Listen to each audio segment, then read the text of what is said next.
Recorded Books is pleased to present the Modern Scholar Series, where great professors teach you. My name is George Guedel, and I'll be your host. Today we begin a course entitled Alexander of Macedonia, the World Conquered. Your professor will be Professor Robin Lane Fox. Professor Fox has been a fellow and tutor in ancient history at New College, Oxford, since 1977, and university reader in ancient history at Oxford University since 1990.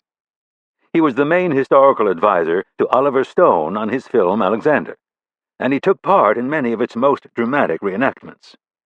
Professor Fox has written extensively on Alexander the Great, including Alexander the Great, Penguin, 2004, 1973, and The Search for Alexander, Little Brown, 1980.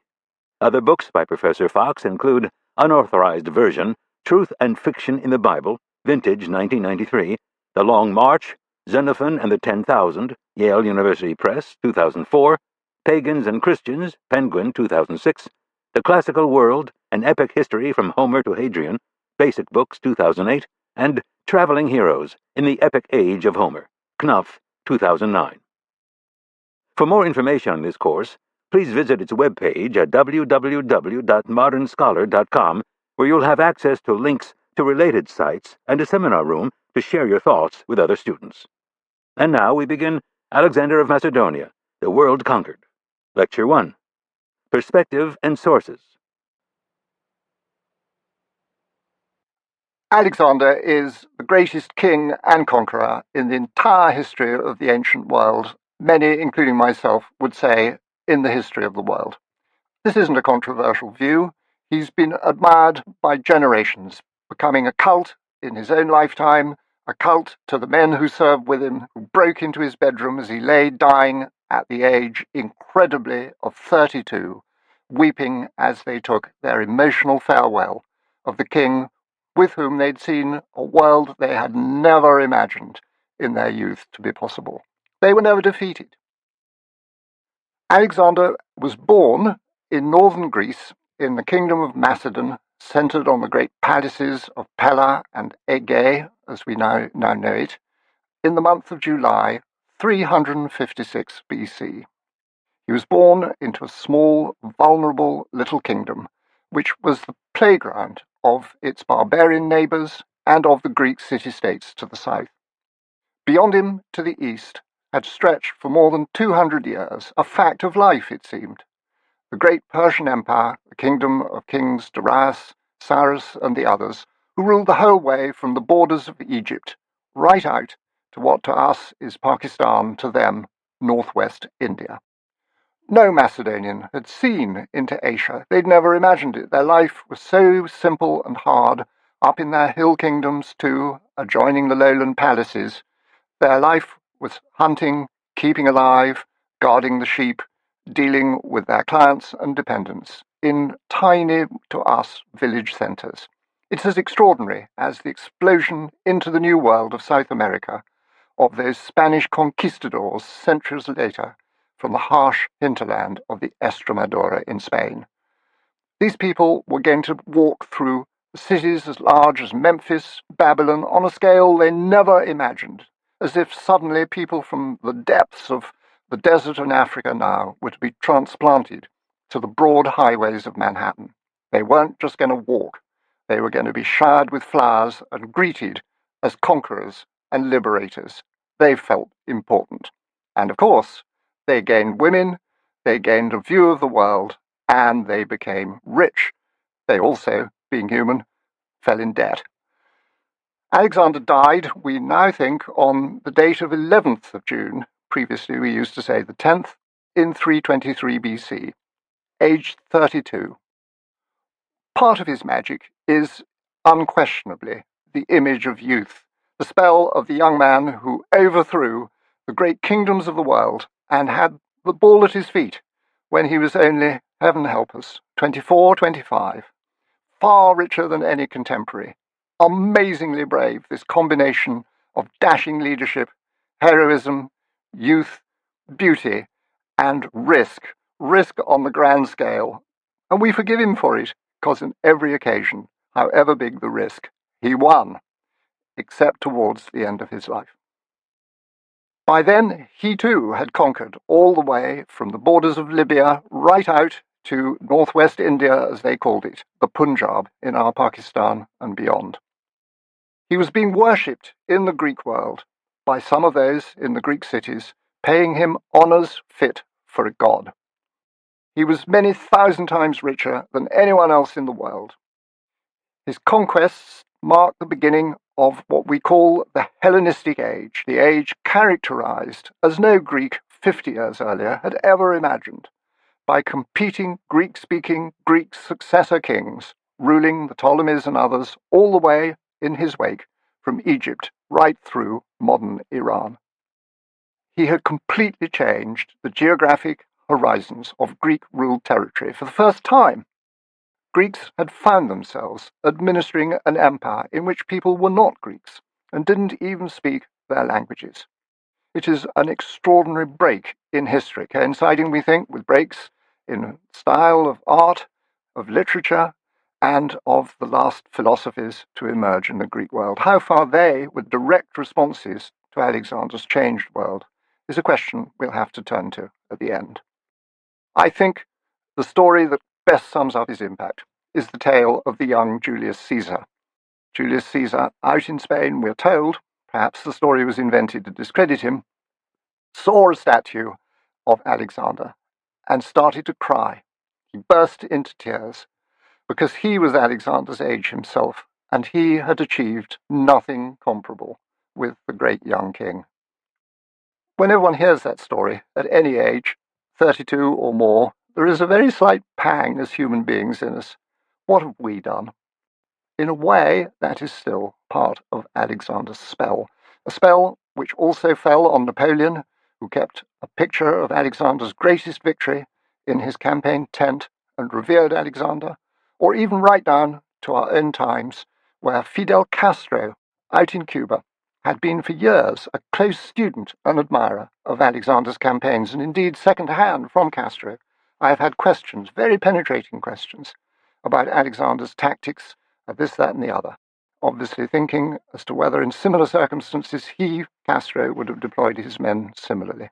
And others, of course, every hero has his enemies, others have hated him, tried to puncture his pretensions to be a king and a conqueror. He's remained controversial, but always, to each generation, a fascinating riddle. He was never defeated in a pitched battle. He led his own men from the front. He led armies in India which became bigger than any forces known in Western history right down until the 17th century. If we could see them, we would be amazed by the scale. More than 100,000 men, by no means now all of them speaking Greek. When he died, plans of Alexander, his notes, were read out to the troops. It was important, I think, to air them and have them cancelled. They were said to include plans to continue conquering right on westwards, at least out to the Atlantic. At this stage, he was unaware of America. Maybe he'd have thought of conquering that too. And also, amazingly, he was credited with the idea that he would exchange peoples between Asia and Europe, Europe and Asia, so that by intermarriage and acts of kinship they should be made and brought into concord and friendship. Well, whether these plans are genuine or not, they are not plans that are ascribed to many other figures in world history. One of the questions is, what did he have in mind? For modern scholars, the question is partly, was he just a great general and a great killer? We can't dispute that tens of thousands of people who lined up against him were defeated and in battle were put to death.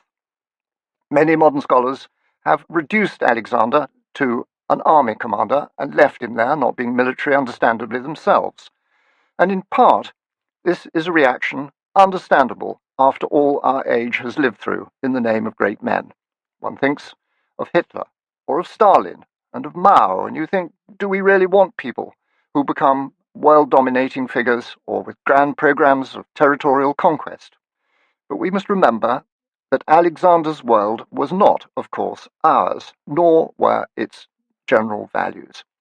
Importantly, he was born a king, not, like Hitler or Mao, someone who overthrew an existing social order. He ruled by right and by birth. And unlike all of them, he led his men himself, heroically, in battle, frequently wounded, in the front line. If we could see Alexander again at the end of his life, we would be astonished, I think, at his ability to survive wounds which would have crippled almost any lesser soldier. He was amazingly fit. Everyone can agree that. In antiquity, nobody blamed him among his historians for killing so many of those who lined up against him when he gratuitously invaded India. Rather, his victories there were, if anything, represented as glorious, just as glorious slaughter over non-Greek, non-Roman tribes were very much idealized and presented as being part of the public achievement in the history of Rome, say, by Pompey or Caesar, who arguably killed many more men even than Alexander. Are historians so hard on them? Not always. His invasion of Asia and the Persian Empire was promoted by him and by his father Philip as revenge, as a punishment to the Persians for their previous sacrileges and their misdeeds in Greece. And its aim, they said, was partly to liberate the Greek cities who were under Persian rule.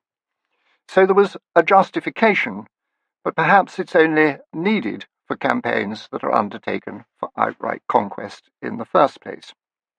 It was spin. But did Alexander stop thinking and just really react to events when he was no longer in command on the battlefield? I find this extraordinarily hard to believe, and Alexander simply reacting to circumstances. For one thing, he is a great founder of new cities. Above all, of course, the famous Alexandria in Egypt that still bears his own name. There were many more. Historians, of course, dispute them. I would have said there were 16 in all. Why? What is the point of founding so many cities named after himself in a Persian empire that had survived for years without them? And what, too, is the measure of the values that he presents to his men?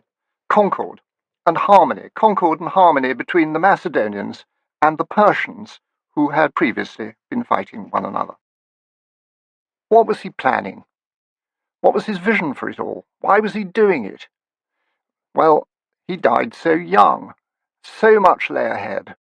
But there is, of course, the further mystery and attraction that continues to fascinate people. We can fill in the gaps because of the uncertainty of the surviving evidence after 2,700 years.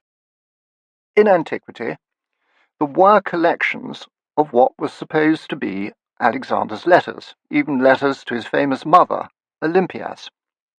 We know collections. We have them on papyri, bits of them, surviving. They'd have been written down about 200 BC. But it's clear that they were, above all, fakes. People loved to write the sort of letters that Alexander would have written, and some of them passed into later histories, though they're not genuine.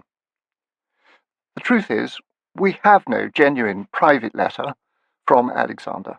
We have none of his speeches in his own words. We can't listen to a recording of him. We have no cabinet minutes. There was no cabinet.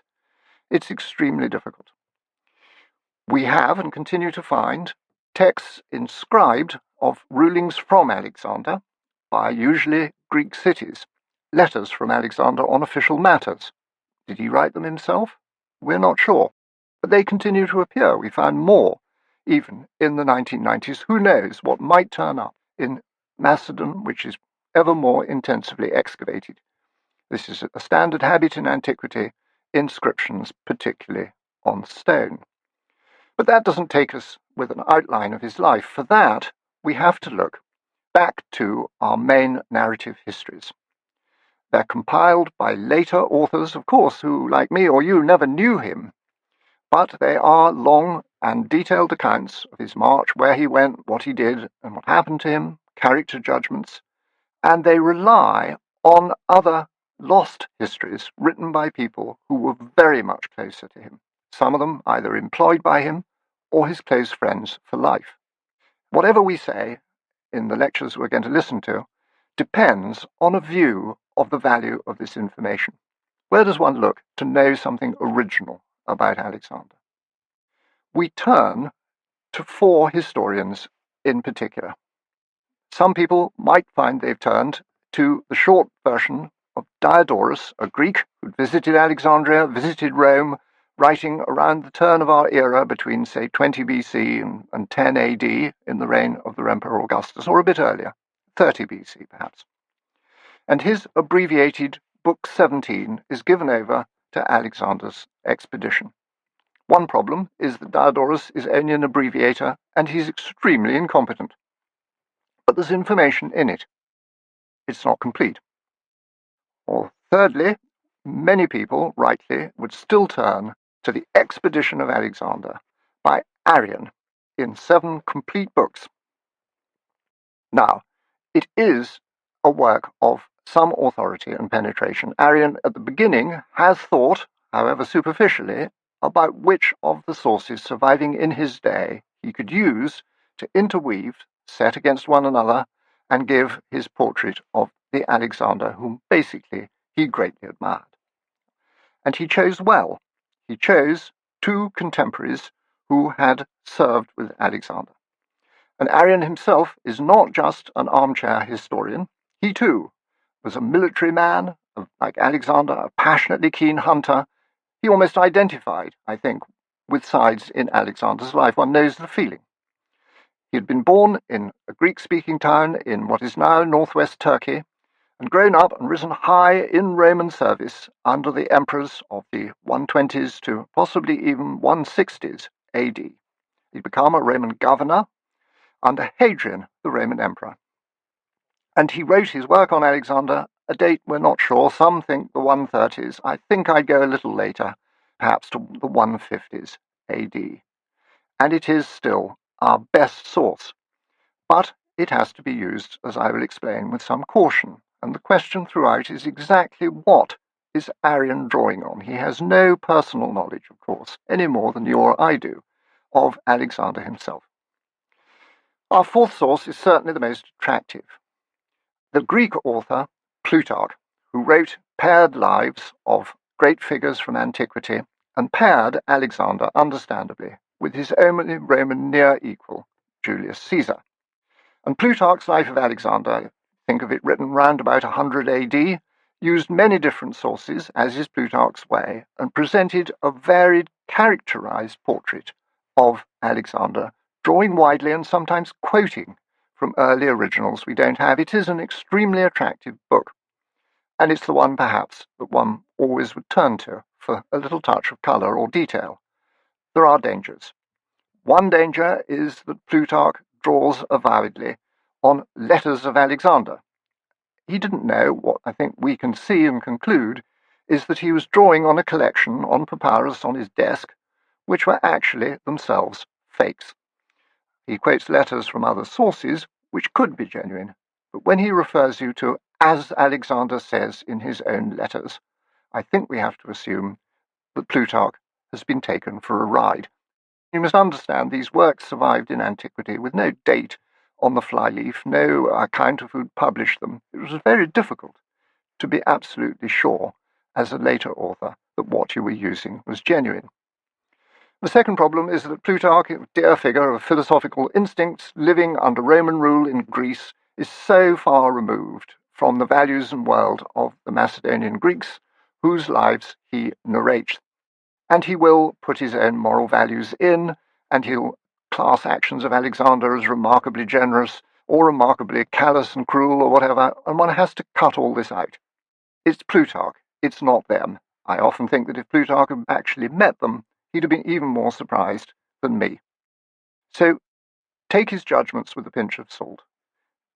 Don't put any trust in his letters, and be wary of some of the unascribed anecdotes. But he's real fun. But the deeper question is, of course, these authors are all writing 400 years or more after Alexander. On whom did or could they rely for their information? Because if it is all fiction, we're lost. Now, the great thing to remember here is it is not all fiction. Alexander himself employed a court historian and hired the kinsman of Aristotle called Callisthenes, an important figure who was with him, we will see, at least until 327 BC. and it was for Callisthenes to write and publish a book called The Deeds of Alexander. And I think the aim is he's being paid to present Alexander to the Greek world as Alexander wished to be seen. He's there on the expedition, he has access to decisions and troop movements and so on. He is an important underlying primary source for the first parts of Alexander's expedition. And we know from his earlier work and interests and his training with Aristotle that he was a scholarly man. He even worked on one of the great boring works of antiquity, a list of the victors in the Pythian Games, a sort of pair to the Olympics. Careful research year by year, listing the names. And I like to think that much as I once got a call from Hollywood to work on a great epic and a film of Alexander, so one day by messenger from the north, Callisthenes in his study received a request to go up to Macedon and be the official historical consultant to Alexander and his march into Asia. He went, in my view, like a scalded rabbit. Whoever would turn such an offer down?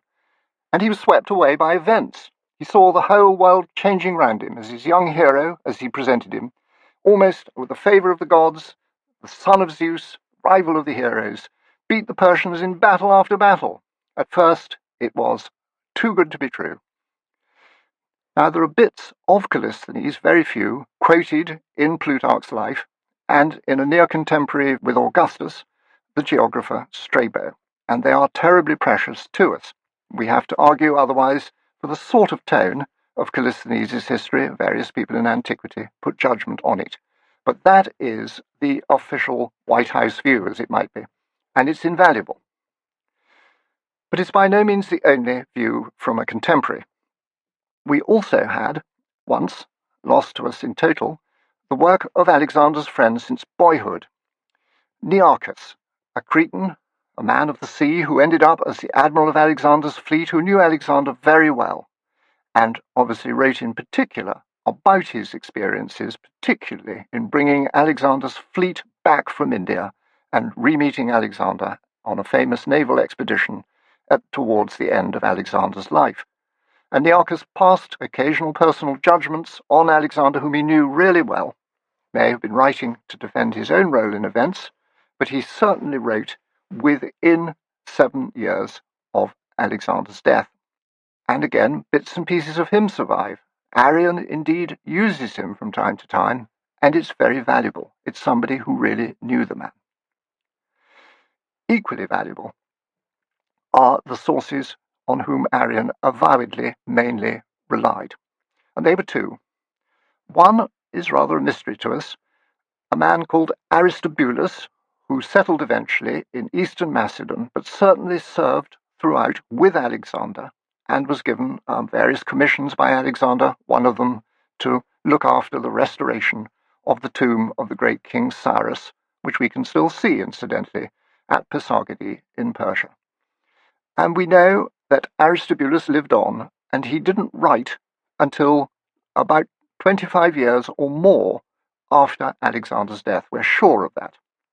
And we can see that he's a little on the defensive on topics that had become disputed, the most famous being Alexander's habits of drinking, where Aristobulus insists, rightly, that Alexander was not a compulsive drunkard all the time, but perhaps wrongly that if he drank it was only out of friendship or even almost by accident. But he certainly had seen and known the campaign in person.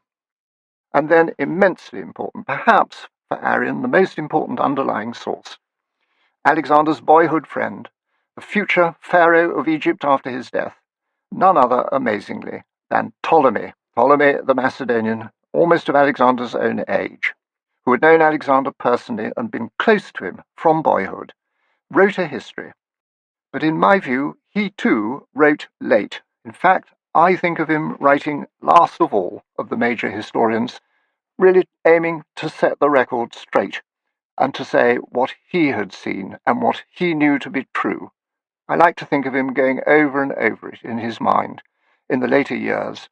Perhaps it dominated his dreams at night, and also he felt he must put it down on record before he died. But again, terribly valuable, because he had known Alexander personally, he had fought in the front line, he'd been part of all the major campaigns, and though he will be at times, shall we say, economical with the truth, he is not, I think, going to take us miles away from the outline, at least, of what happened. Well, that's quite a hopeful team. Alexander's personal historian, two of his best friends, Nearchus and Ptolemy, Aristobulus, whom he employed, they all wrote at length. They aren't, however, alone.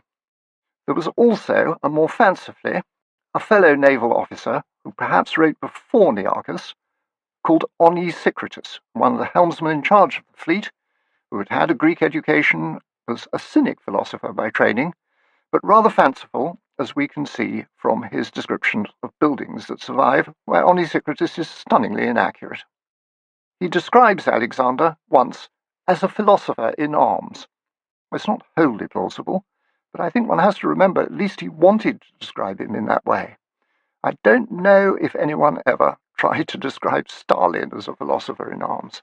I hope not, unless they were paid. We also have got just a little hint here and there of an important work, the work of the master of ceremonies, one might say, the sort of chief of court ceremonial, the usher into Alexander's presence, a Greek Chares from the island of Lesbos. We'd like to know much more about him. He's quoted sometimes for details of court splendor, ceremonial and detail, where he's very valuable. Now, a generation ago, I think many scholars, particularly in Germany, would have said that above all, Ptolemy, the general, the man with a privileged view, would have been the particular source to trust. They also believe he had a further source of authority, because in Arrian's history we hear, and in Plutarch too, of rather a puzzling entity, something called the royal diaries. They're ascribed, when we hear more about them, to Alexander's secretary, the Greek Eumenes, and to a rather puzzling figure, Diodotus, who might have been even in the employ of his viceroy in Macedon, Antipater. Now, about 70 years ago, many felt that the diaries were a day-by-day record of what had actually happened on Alexander's march, and even that Ptolemy used them, and this gave his history particular force. And it's that history that we see, further, people would argue, particularly reflected in Arrian. Well, scholars have picked over this, and of course the credit of the various pieces has fallen as a result. It may even be that the diaries were themselves a work of propaganda, a work with a bias, and only really concern the last months of Alexander's life, and their main purpose was to set out a rather tendentious account day by day of his behavior in those final months in order to refute the charge that he had actually been poisoned. So the royal diaries of which we know have rather lost credit, and indeed we're not sure, indeed I think it's highly unlikely, that Ptolemy was even aware of them. I certainly don't think he used them. So we can't say that Arrian has used Alexander's best friend, who in turn was using an official day-by-day record. But I think we're still left with an Arrian who uses two officers and uses the Admiral Nearchus too. And that does give his account certainly more value than one would think in someone writing nearly 480, maybe, years after Alexander's death. And it's in order to work backwards to those missing sources that much scholarship, particularly on Plutarch and on Arrian, is devoted. If it was only a matter of that, it might not seem too difficult or indeed too controversial, but of course matters are never quite so simple. There is quite a primary cluster of courtiers, as I've explained, who were writing, and we know they didn't write very stylish histories. Arrian thought he was improving the flavour of their Greek. But there is another strand of tradition, which may have been the very first long Alexander history, this is now fascinatingly disputed, to have appeared on the general market. And we ascribe it to an enigmatic figure, Cleitarchus.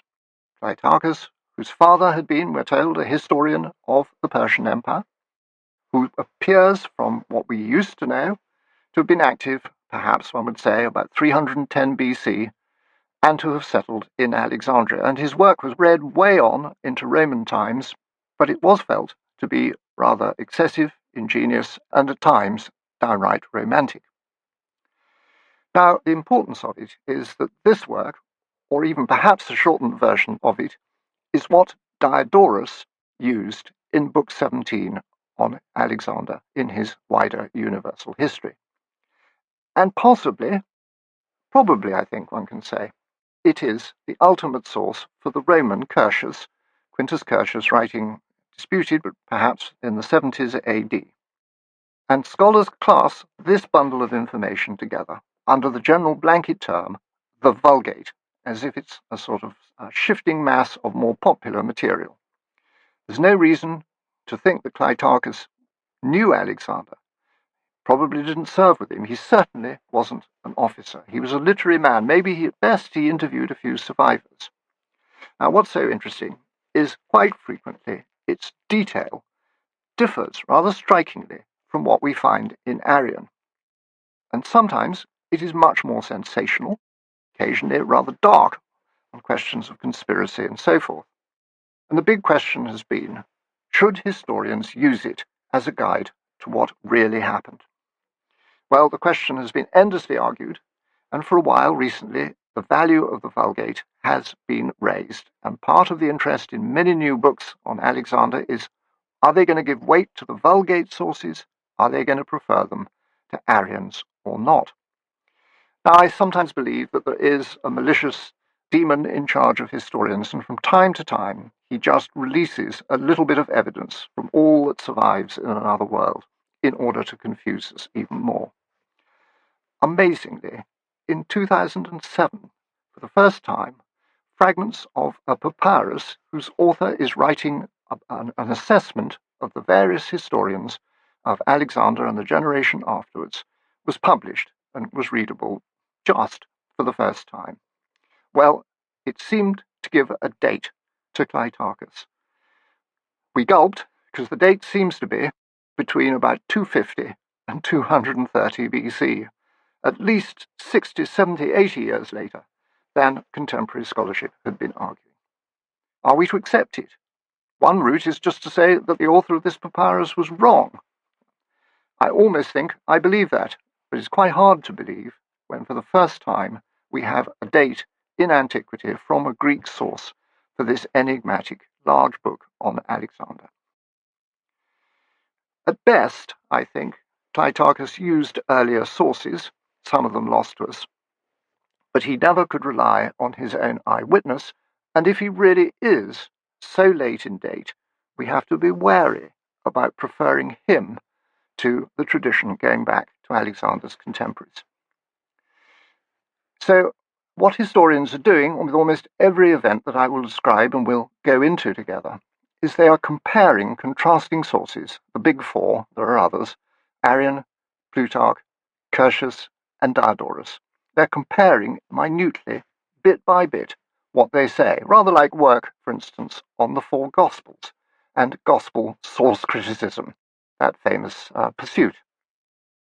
Unlike gospel criticism, Alexander criticism is much more sure of the probable ultimate sources whom the authors are using.